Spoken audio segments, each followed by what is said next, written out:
Welcome back to my new video help BD. আজকে আমরা আলোচনা করব ফ্রিল্যান্সিং করার উপযুক্ত সময় কখন। তো তার আগে আমি বলে নিই,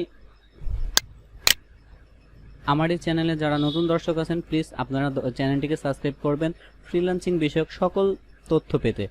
তো চলুন দেরি না করে শুরু করে ফেলি আজকের ভিডিও। আসলে ফ্রিল্যান্সিং করার জন্য উপযুক্ত সময় কখন? ফ্রিল্যান্সিং করার জন্য কোনো উপযুক্ত সময় নেই। আপনি যে কোনো সময়ে বা যে কোনো বয়সেই ফ্রিল্যান্সিং করতে পারেন যদি সেই রিলেটেড আপনার স্কিল বা দক্ষতা থাকে। তবে হ্যাঁ, কিছু কিছু পারফেক্ট টাইম আছে যে সময়টাই আপনি ফ্রিল্যান্সিংটা শুরু করলে ভালো কিছু করা সম্ভব বা কাজের গতিটা খুব ভালো থাকে এবং খুব সহজেই শেখা যায়। যেমন আপনি যখন এসএসসি পরীক্ষা দিবেন, পরীক্ষা শেষ হয়ে যাবে, তখন আপনার জন্য একটা সময় ফ্রিল্যান্সিং করার জন্য সিদ্ধান্ত নেওয়ার বা প্রপারলি আপনি তখন ফ্রিল্যান্সিং করার জন্য প্রস্তুতি নিতে পারেন। দেখা যাচ্ছে এসএসসি পরীক্ষা শেষ হয়ে গেল, ইন্টার পরীক্ষা শেষ করলেন, তারপরে মোটামুটি আপনি সম্পূর্ণভাবে ফ্রিল্যান্সিংয়ের সাথে জড়িত হতে পারেন। এক্ষেত্রে আপনার কোনো সমস্যা হবে না। কিন্তু যদি আপনি অনার্স বা মাস্টার্স কমপ্লিট করার পরে ফ্রিল্যান্সিং করার জন্য চিন্তা ভাবনা করেন, তখন দেখা যাচ্ছে বিভিন্ন ধরনের চিন্তা চেতনা মাথার মধ্যে আসবে।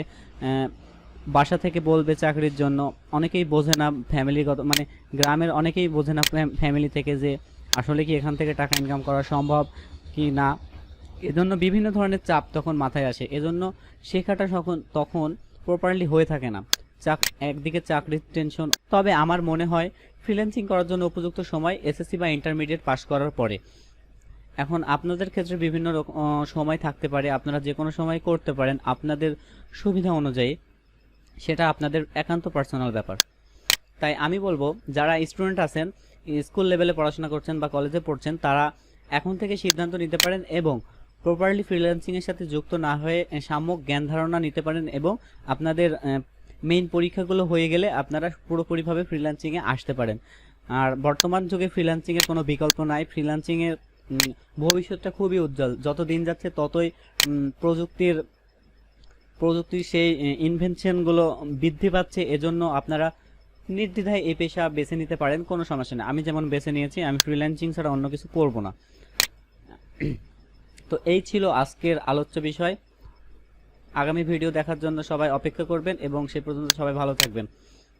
আর আমার এই চ্যানেলের মাধ্যমে ফ্রিল্যান্সিং বিষয়ক সকল তথ্য এখন থেকে দেওয়া হবে। এরপরে গত ভিডিওতে আমি বলেছি আগামী 15টা ভিডিও কি বিষয়ে হবে, এবং এই 15টা ভিডিও শেষ হয়ে গেলে পরবর্তীতে আবার নতুনভাবে 1 মাসের রুটিন দিয়ে দেবো যে কোন কোন ভিডিও চ্যানেলের মাধ্যমে পাবেন। সেজন্য সকল ভিডিও পেতে আপনারা চ্যানেলটিকে সাবস্ক্রাইব করে রাখবেন এবং পাশে থাকবেন। আসসালামু আলাইকুম।